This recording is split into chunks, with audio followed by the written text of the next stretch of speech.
The chest sits on the table between you, and you have not yet opened it, though you already know exactly what it contains. You do not need to count it.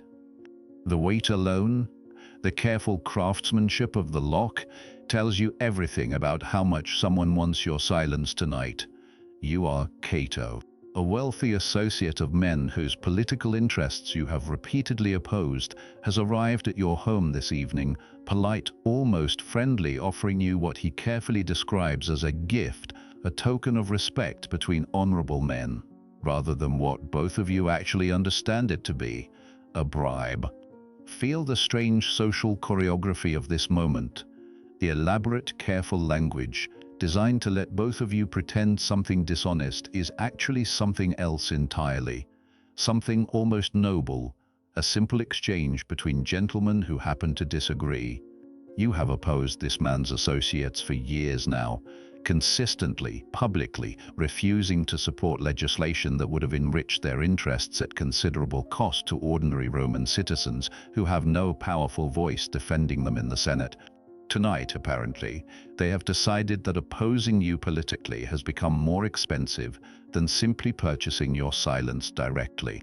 Epictetus, not yet born, would one day teach that some things are within our control and some things are not, and that wisdom consists in correctly identifying that difference before acting on anything at all.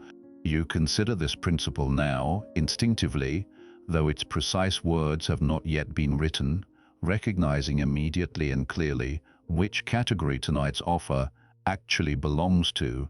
Whether this man continues believing you are simply a reasonable obstacle worth purchasing, that remains entirely outside your control.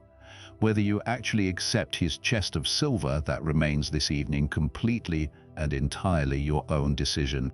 He speaks first, breaking the silence that has settled over the room since his servants carried in the chest and departed.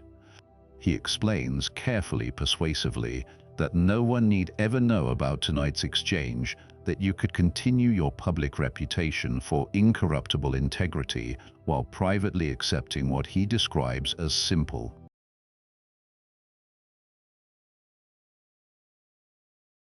practical compensation for the political flexibility his associates genuinely require. You listen to his entire argument without interrupting, partly out of basic courtesy, but mostly because you have learned across years of political negotiation that understanding an opponent's actual reasoning matters considerably more than rushing immediately toward your own predetermined response. He finishes, watching your face carefully for some sign of how his offer has landed. You consider your answer for a moment longer than strictly necessary, not because you are genuinely tempted, but because this particular decision deserves the same careful, deliberate consideration you bring to every significant choice in your life, rather than a reflexive, unconsidered refusal that might suggest you found his offer somehow beneath serious consideration. You tell him, finally, that you appreciate his honesty in at least acknowledging what this actually represents, rather than dressing it up entirely in the polite fiction he initially offered. He smiles slightly, perhaps believing this acknowledgement represents some small opening toward eventual agreement. You continue, explaining carefully that your opposition to his associates' legislation was never actually personal, was never genuinely about extracting some advantage from either side of this particular political conflict. It was always about the actual substance of the legislation itself, whether it served Rome's genuine collective interest, or whether it simply enriched a small number of already wealthy men at considerable cost to citizens who lacked the political power to adequately defend their own interests. This distinction, you explain, is precisely why his offer cannot actually purchase anything meaningful from you tonight. He seems genuinely confused by this response, and you recognize, watching his expression, that he has likely never encountered a politician who actually meant his stated principles rather than performing them strategically while privately remaining entirely available for sufficient compensation. Marcus Aurelius would write,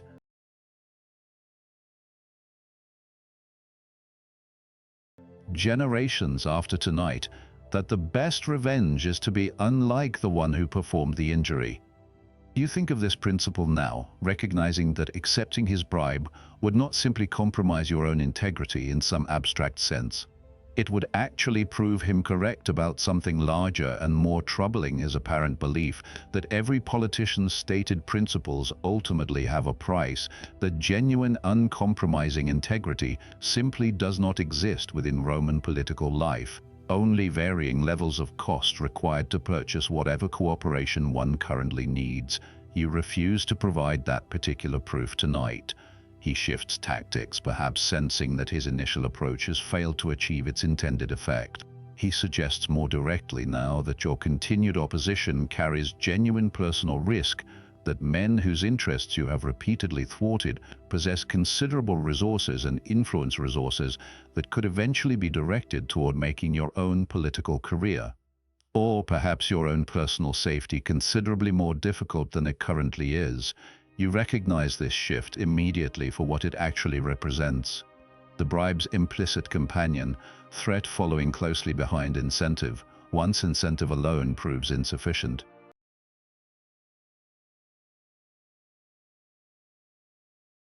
You feel something tighten slightly in your chest, a natural, honest response to genuine threat, and you allow yourself to feel it fully rather than pretending false courage you do not actually possess.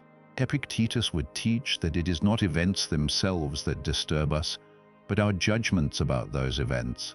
You sit with this principle now, acknowledging honestly that the threat itself produces genuine concern, while simultaneously recognizing that your actual response to that concern remains entirely within your own control, regardless of how genuinely uncomfortable the concern itself happens to feel.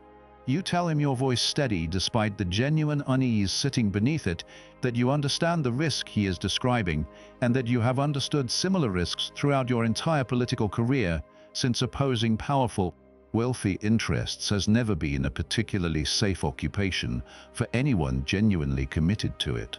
You tell him that if his associates wish to pursue whatever consequences they believe necessary, you cannot prevent that decision, since their actions belong entirely to them rather than to you. But your own actions, you explain clearly, belong entirely to yourself, and tonight those actions do not include accepting payment for political positions you would have held, regardless of whether any payment was ever offered. He studies your face for a long moment, clearly searching for some indication that further pressure might eventually produce a different result. He finds none, because you have already made your decision, settled and complete, the way decisions feel once they actually align entirely with everything you genuinely believe, rather than merely what circumstances might find convenient.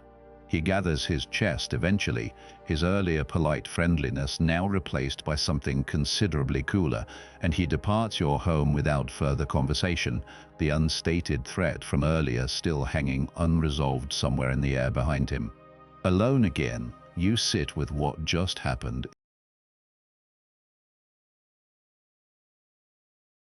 examining your own internal state, honestly, the way you examine every significant decision after you have actually made it. You feel no particular satisfaction, no triumphant sense of moral victory. You simply feel like yourself, consistent, unchanged, the same man who entered tonight's conversation as the same man who is now concluding it, regardless of how much wealth was briefly available to purchase some different version of yourself instead. This consistency, you recognize examining it carefully, is precisely what genuine integrity actually feels like in practice. Not some dramatic, triumphant resistance against temptation, but simply the quiet, undramatic continuation of being exactly who you already were before the temptation ever arrived. You think of every politician you have watched compromise their stated principles across your years in the Senate, each compromise initially justified through some reasonable-sounding explanation, practical necessity, complicated circumstances. The genuine difficulty of maintaining absolute consistency within an imperfect political system. You understand, watching this pattern repeat itself across countless careers, exactly how those small, individually reasonable compromises eventually accumulate into something considerably larger. A political culture where genuine principle becomes increasingly rare, where everyone eventually assumes reasonably enough, given sufficient evidence that sufficient payment can purchase almost anyone's cooperation. You have refused tonight to add your own name to that particular accumulating pattern. This refusal will likely cost you something eventually. You recognize honestly, since the threat implied tonight rarely remains entirely empty once pride and financial interest combine against someone who has proven himself genuinely unpurchasable. But you understand something else with equal clarity, examining your own settled, peaceful state of mind despite tonight's genuine difficulty.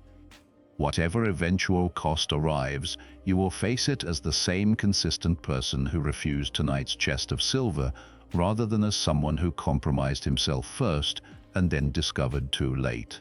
That compromise rarely actually purchases the safety it initially promises.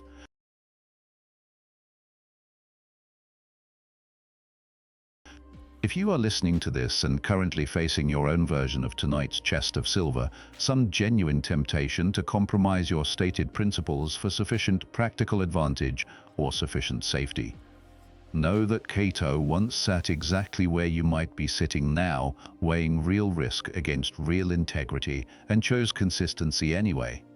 This is why Severus Stoic exists, to bring you these honest, practical chapters of Stoic history, demonstrating exactly what genuine integrity actually requires when temptation arrives, wearing reasonable, persuasive justification. If this story reached something true in you, subscribe to Severus Stoic, so more of these journeys continue finding their way to you exactly when you need them. Leave a comment below and tell me about a time you faced your own version of this difficult choice, where compromising your principles would have been easier or safer, and what you ultimately decided. Your comments help this channel grow, and they help other people recognize they are not alone in facing genuinely difficult tests of their own integrity. Cato refused a fortune in silver that could have purchased his silence, understanding clearly that whatever safety it offered would have cost him something considerably more valuable in return. Remember this the next time temptation arrives, wearing reasonable, persuasive justification. You cannot always control what price others eventually offer you. You can always control whether you remain genuinely yourself while declining it.